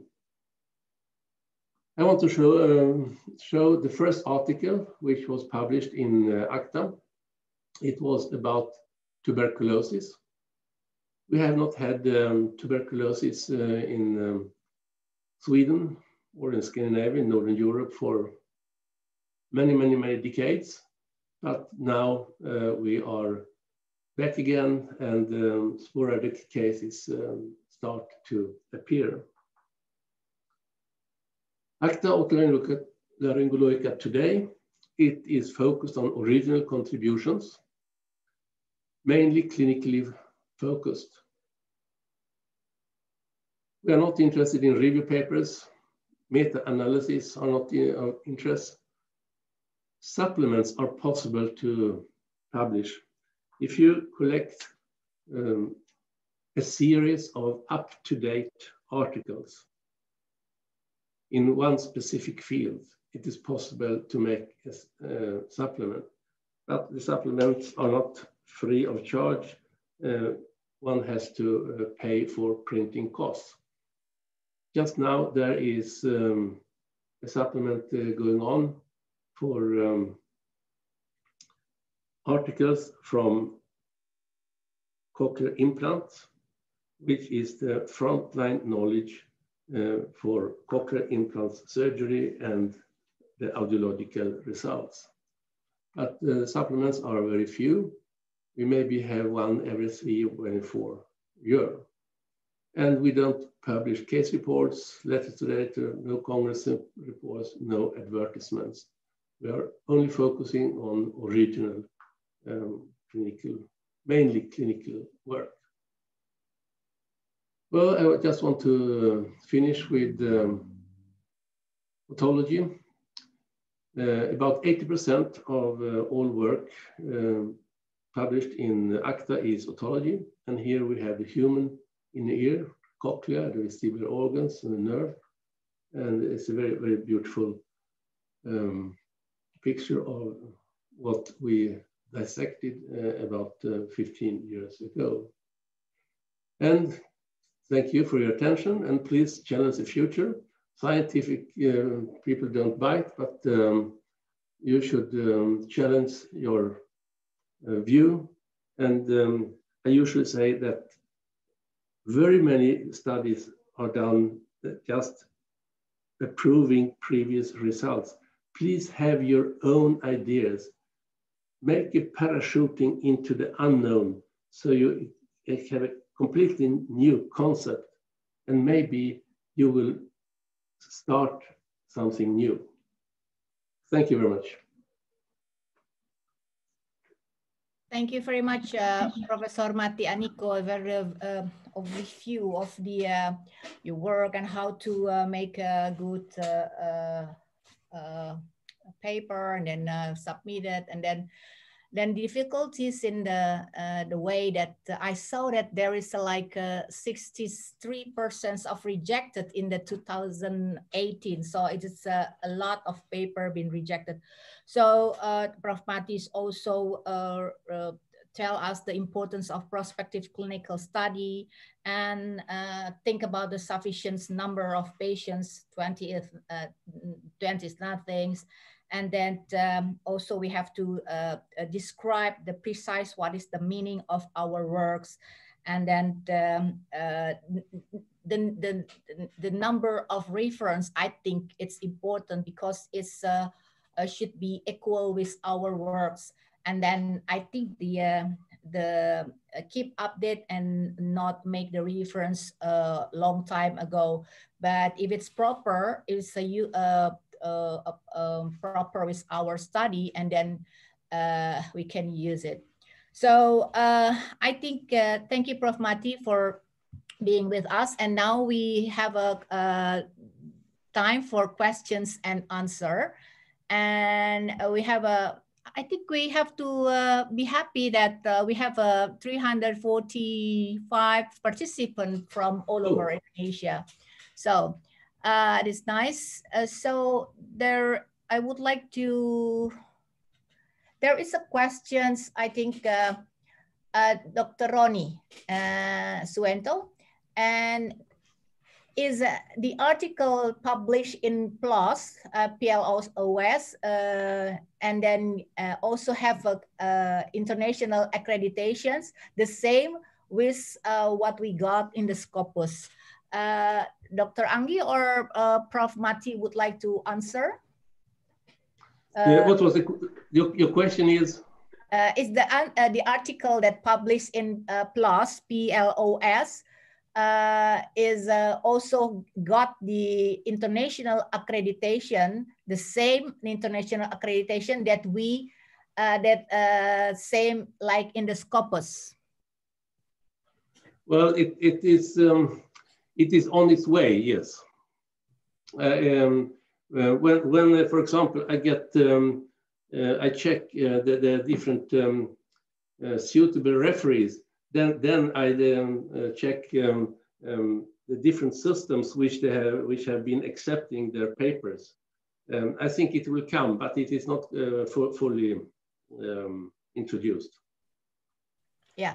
Dr. Anggi, maybe would like to give some informations according to published in PLOS. I have several published in PLOS. Anggi? Yeah, Doc. So I think the PLOS is, I'm sorry if I'm not correct, yeah, but I think PLOS is quite different with Scopus. PLOS is a journal, while the Scopus is quite a database. So if it's indexed in the database, then it will be recognized at the international accreditation. And then now we have to see whether maybe the things that we can evaluate the impact of the journal itself, we can check in the the journal impact and so on. So we know how large the impacts index of that journal, and see like the key 1, key 2, or until key 4, like that. Yeah, thank you, Dr. Anggi. We have quite questions about the how to avoid the plagiarism, and also the plagiarism. How can we avoid the plagiarism? Anggi would like to answer? Okay. So the plagiarism, especially for me, which I'm not a native, it's quite difficult. When I wrote, it's very difficult, so I have to rephrase, like the things that we have to remember when we rewrite something, especially when we try to read something from other literatures, is the plagiarism. That's why we have to very critical in rephrase the sentence there.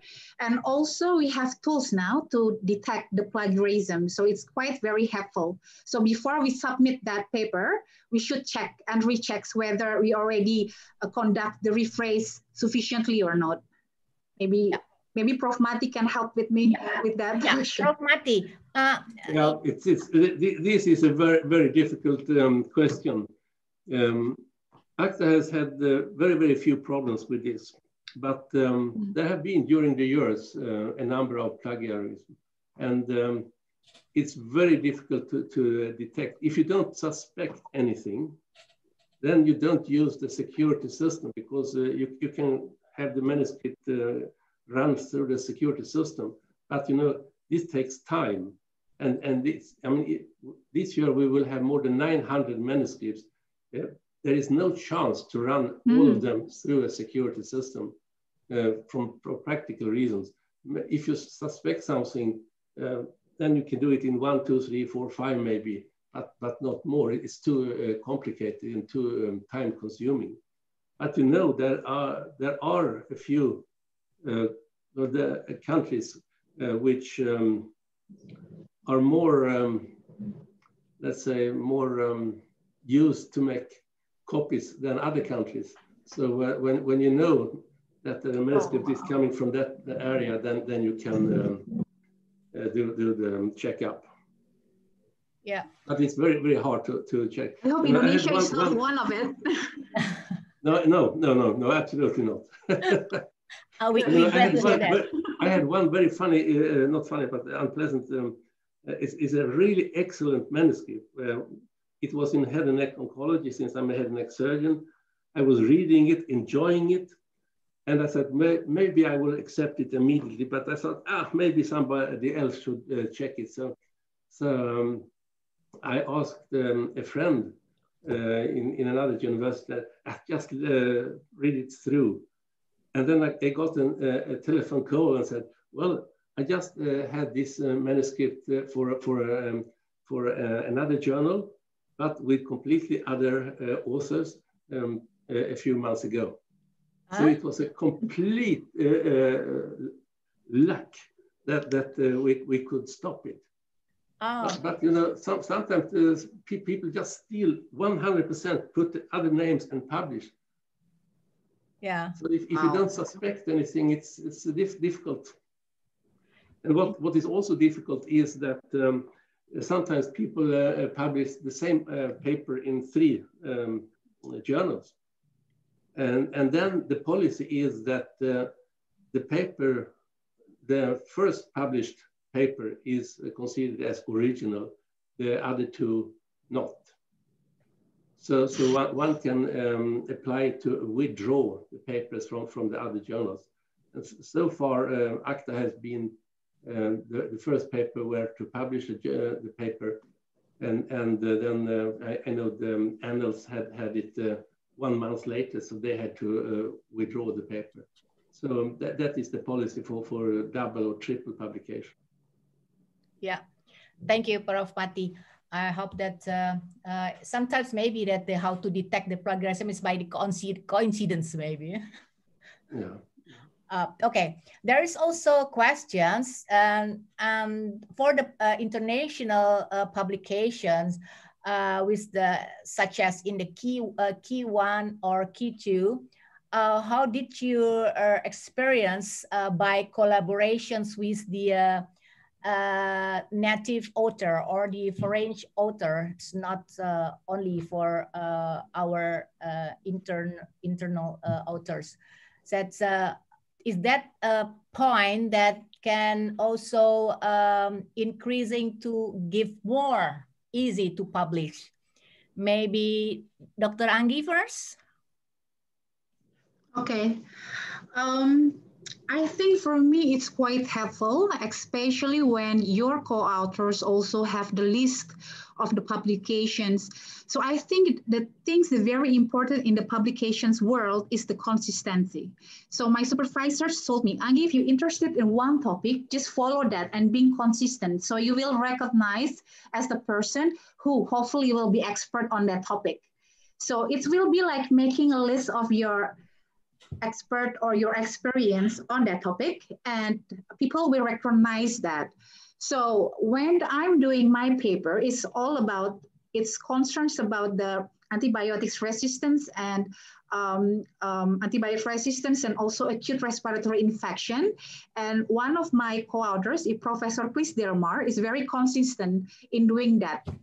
So I think it's very helpful for me to have a co-authors that's expert in that topic. And it's very also helpful, especially because when you write something which is not your language, you struggles a lot, yeah? Because the expression and the words that you type, it's quite different. So I got a lot of help on that and that thing, yeah? Like expression that's, I'm not very familiar with that, and it's very helpful. So I think it's quite helpful to have a co-authors from the native language, especially that's the journals that the language use as a target. Yeah, maybe I think I would like to, thanks Anggi. I would like to ask Prof. Mati, you have a lot of experience of selecting the all the papers, and then do you think that the like us in Indonesia, and then when we involve some other researchers or our researcher from outside, from native, that is also increasing the possibility to be accepted? What do you think, Prof? No, the only thing, the only criteria to get accepted is the quality. It doesn't matter who are the authors or whatever. Because when I send them, or my secretary send the paper to a referee, you exclude the authors from where it is coming. Yeah. So nobody knows about it. And the previous speaker was talking about this language. This is a language problem sometimes. The different journals have a different type of English language. But today, most of the journals have excluded language editors because it's too expensive. So they expect the authors to have some expert in the English language at home to check the manuscript before submitting it. Previously, until about 5-6 years ago, we had it, but not anymore. Yeah.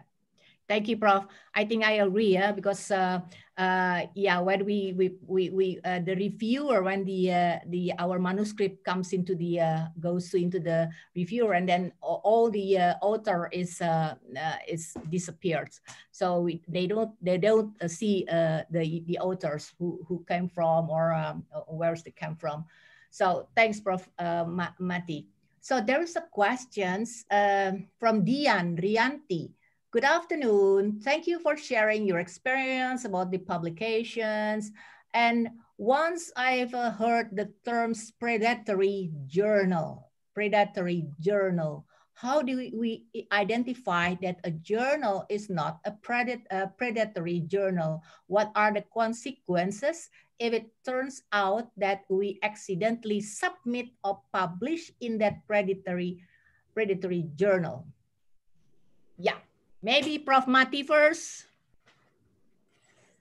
Well, this is a big problem because we have, if you just check the internet, I think there are about 5,000 e-journals now in the world, and 95% of them are extremely low quality or fakes.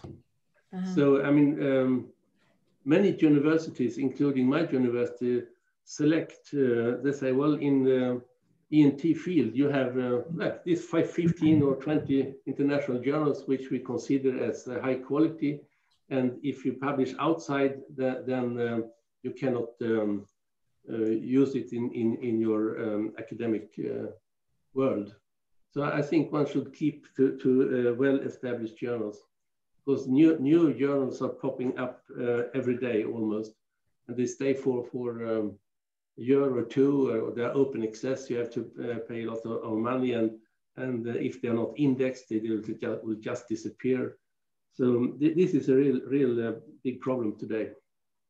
Okay, so Anggi, do you have any experience to avoid this predatory journal? Because sometimes our email is a lot of come with the asking for submitting our works, and we feel so flattered because of it. And then it's a predatory journal. Oh no. So well, do you have any experience, Anggi? Yeah, yes, I did. And maybe I'm agree with Prof. Mati, and I want to show something with the share screen for a bit. Because I found this one, I think it's very interesting. It's like the guidelines to check whether it's a predatory journals or not, but I think it's already included in what Prof. Mati already mentions before. Like, do you know real about the journal, and can you identify and contact the publisher? And is it clearly information regarding the peer review or the article processing charge and everything, and then whether it's in the one of the affiliation or something. We just have to check whether it exists, the existence, and whether it's qualified or not. So it's just like the things that you have to remember before you submit your paper and to check whether it's a predatory journal or not. So I think I agree with Prof. Mati. It's quite tricky actually, yeah, Prof? Yeah, thank you, Anggi. There is a question to Prof. Mati Aniko. Based on your experience, what is the most common reason for journal being rejected? It is lack of originality, novelty, or significance. Well,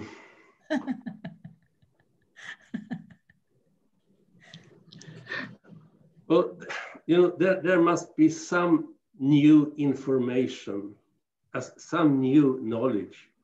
You cannot only repeat a study. You know, I have quite interesting example. I know about 1 year ago, I rejected a paper where there was an author who had performed almost 2,000 laryngectomies.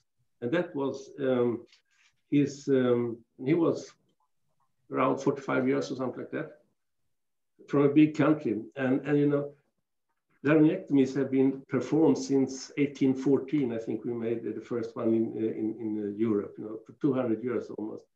But there was extremely impressive number. I mean, 2,000, my God. I mean, this is for one surgeon. This is fantastic. But so what? Nothing new. You must provide new knowledge somehow. And I think this is the most important reason why it is rejected. You lack new knowledge. You cannot just confirm what somebody has done 15 times ago, 15 times before. I mean, there must be something new. Okay. Thank you so much. Linda, can I ask Prof. Mati? Can I ask about how the probability of being accepted in a journal if the paper is about the feasibility, the survey feasibility study, Prof? Because I found that my paper is very hard to be accepted because the reason is just like, it's a survey, is this a feasibility study and things like that. Is it really very difficult to be accepted? No, it's a matter of quality. I mean, it's a good paper. I mean, and I think it's no problem. It's a quality aspect. Mm. So it's not because of its very local settings, yeah? So it doesn't matter. No. For me, it doesn't matter. Okay. It's just a matter of quality. If it is a well-performed study, if you have new information, that's fine. Okay, thank you. Thank you, Prof. Thank you, Anggi. So I have still have questions from Handoko. If we are making a clinical trial and there are various sites to submit our protocols, such as in clinical trial, governor later, if we wish publish, is that acceptable? Or we need to submit our protocol in country-specific registry where we aim to publish our work. What does it mean? I think it's about clinical trial registry. Yeah, it's a clinical trial. Okay. Anggi or Prof. Mati? Yeah, Anggi first. No, we don't require that, because I mean, if you write the paper in an honest way, we don't need additional information. Okay. But you should submit the number of the protocol and where it is registered, and I mean these things. So it's open. So if somebody really wants to check, then it's easy to find. But you don't need to submit it. Okay. Anggi, you want to add some more information? Yes, I agree with Prof. Mati. The important thing is the accessible, yeah, the access. You have to make an access for other people to check your publication. So protocol is very important for me. It's very important to register your clinical trial. And for me, I conducted my study in Indonesia, but then I registered in Australian clinical registry, and it will be indexed also in the clinical trial gov and international thing. I think it doesn't matter.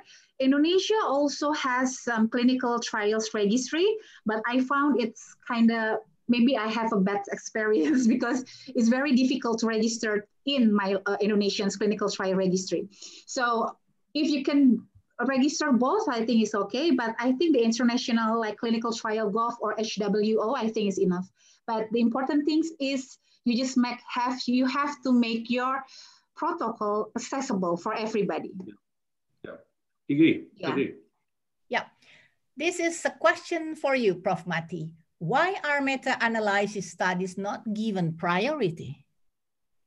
You know, you can manipulate a meta-analysis study in such a way that if you don't include all available for then if you just select a few, you can get any result you want. It's, you know, I've been calculating this, and I have had experts showing how it is very, very easy to manipulate, not manipulate, but let's say you can have the result you want, because if you just exclude some studies, include others, then you can just focus. I want this result, and then you have the papers supporting your idea. So I'm not so fond of them. But of course, other editors maybe think otherwise, but I'm not happy about it. Yeah, maybe you have another difference overview, Anggi? Can I ask Prof. Mati, Dr. Linda? Yes. Yeah.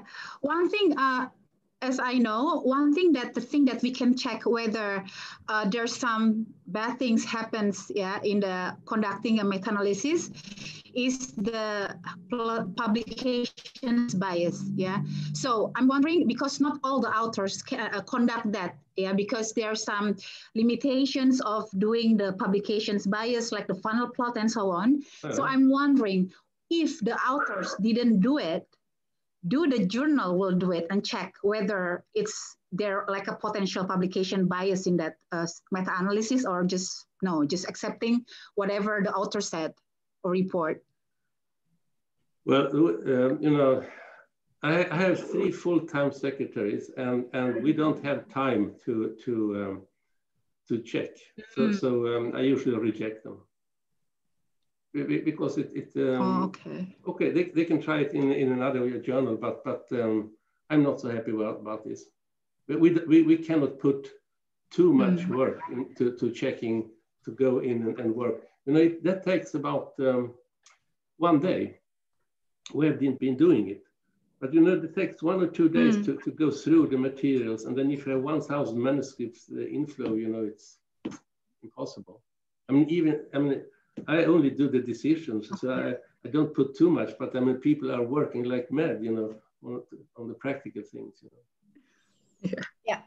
I'm very sorry, but it's an honest answer. Okay, thank you, Prof. There is a question from Ko Stella. Prof. Mati Aniko, I see your point that case reports, review articles, and meta-analysis often lack importance and objectivity. However, as aspiring medical doctors, not yet otolaryngologists or residents, we have limited options if we want to publish specialistic prospective clinical studies. Do you have any suggestions which kind of publications best for someone who do not have access to conduct clinical studies? Well, you know, if I just comment on case reports, they are so specific, so probably nobody will refer to it and maybe not read it at all. meta-analysis and review papers, and they are nice to read. But then I must think about the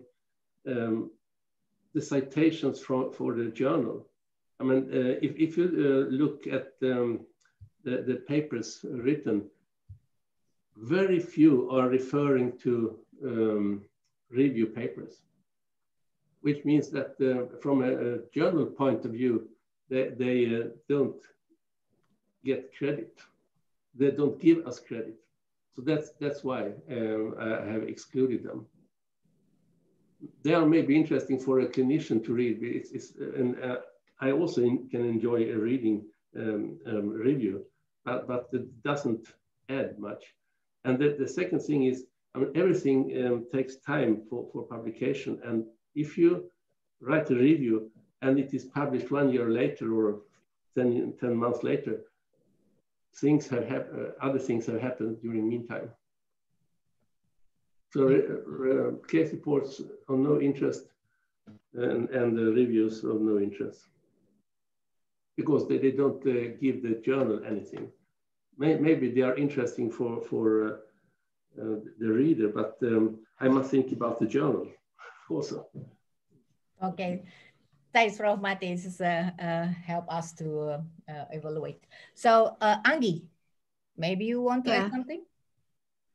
Yeah, maybe I have quite a bit different perspective from Prof. Mati, because I think systematic review and meta-analysis is quite important.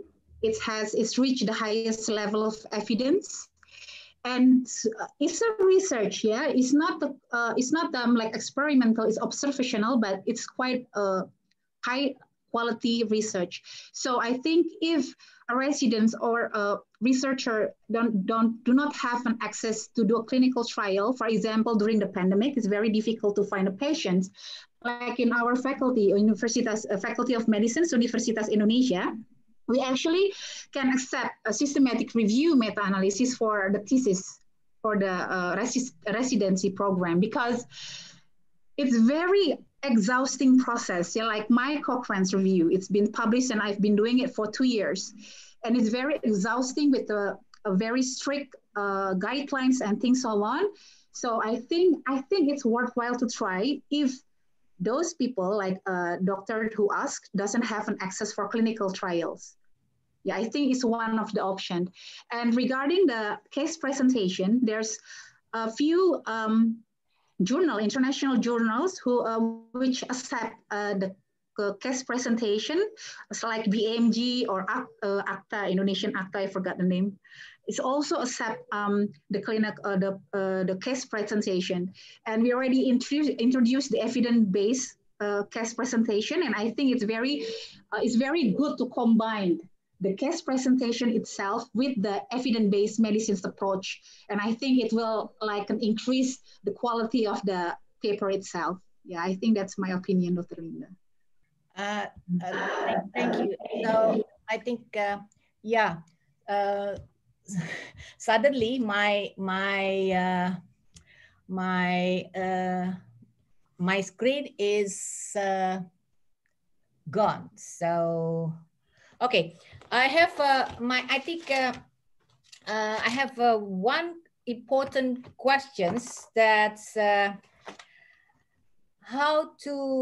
this is for both of you maybe, how to propose a waiver for APC and waiver, is it possible, since Indonesia is not a low middle income country anymore? Maybe this goes to Professor Mati. Yes, please. I really want to hear the answer too. What do you want me to answer? Yeah. Allow us to be your journal. Is it possible? No, because we are not in the low middle include in low middle income country anymore. No, I don't have any specific comment. You know, it's well, you are regarded as any other country, so it's no plus and no minus. Okay. Okay, it's okay. And then we don't have to ask for the answer. So, Anggi, do you want to have some more informations about that? No, yeah, I'm just realized that it's good that Indonesia is not included as the low middle income anymore, and now we become upper middle, I think. But unfortunately, it's now we're not a candidate for the charge the waiver anymore. So I think it's very important when you're proposed for a grant like a research grant, we have to include the publications charge a cost into that our calculation and propose it to our grant provider. And also the institution sometimes also provide that, like Universitas Indonesia and Dr. Cipto Mangunkusumo hospitals also have a publication grant for it. I know it's not very much, yeah, but I think it's very helpful for us to pay the charge. Maybe sometimes you can just send a letter. Well, maybe it will be rejected and ask for a waiver, but I think there's nothing wrong to try.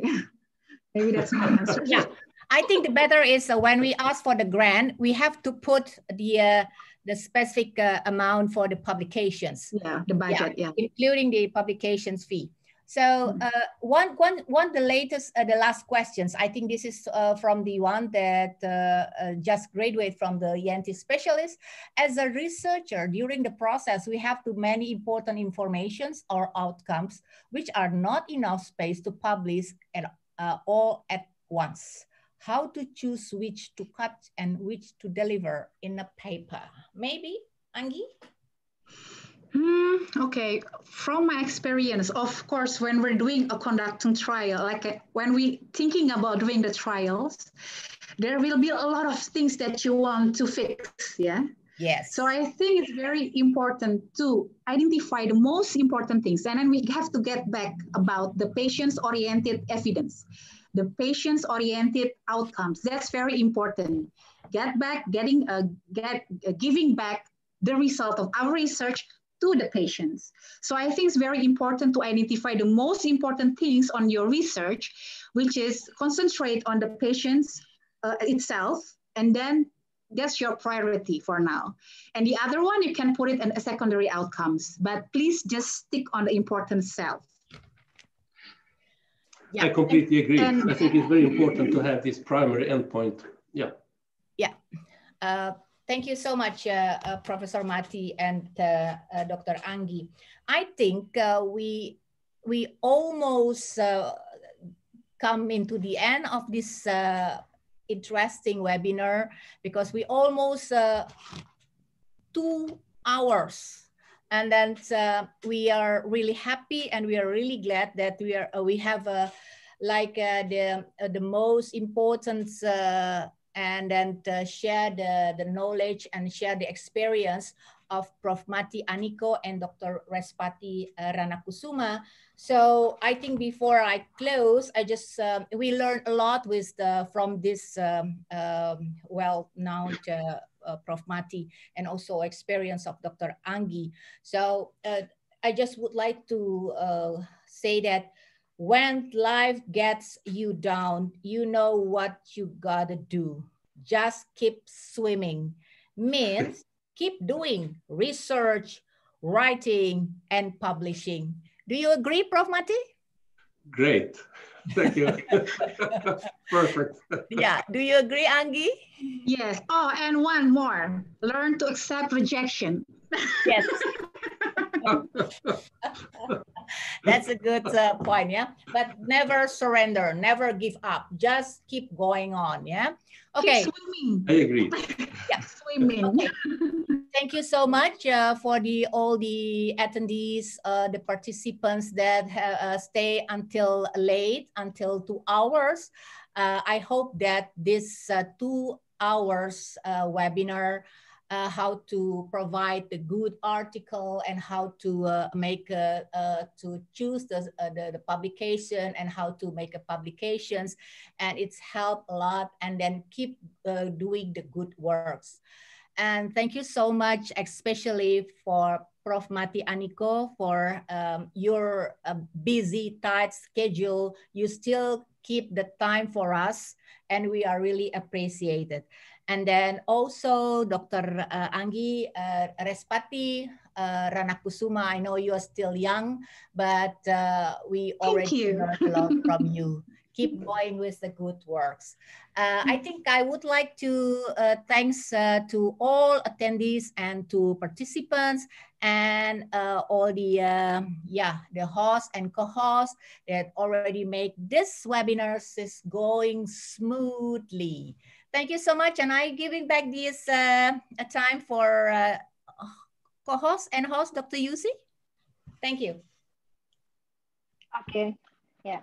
Thank you, Dr. Marlinda, Prof. Mati Aniko, and Dr. Respati for sharing knowledge about how we can do the international publication. Hopefully the knowledge given will be useful for all of us. And thank you for all the participants who attended this event via Zoom or YouTube live streaming. The number of participants in this webinar is 330 people. The certificate will be issued via registered email or WhatsApp number within the 1 or 2 weeks after this event. We conclude this webinar by saying good afternoon and have a nice weekend for all of us. Wassalamualaikum warahmatullahi wabarakatuh. Waalaikumsalam. Thank you, Prof. Take a pictures, Yusi. Take a pictures. Thank you very much. It was a pleasure. Thank you.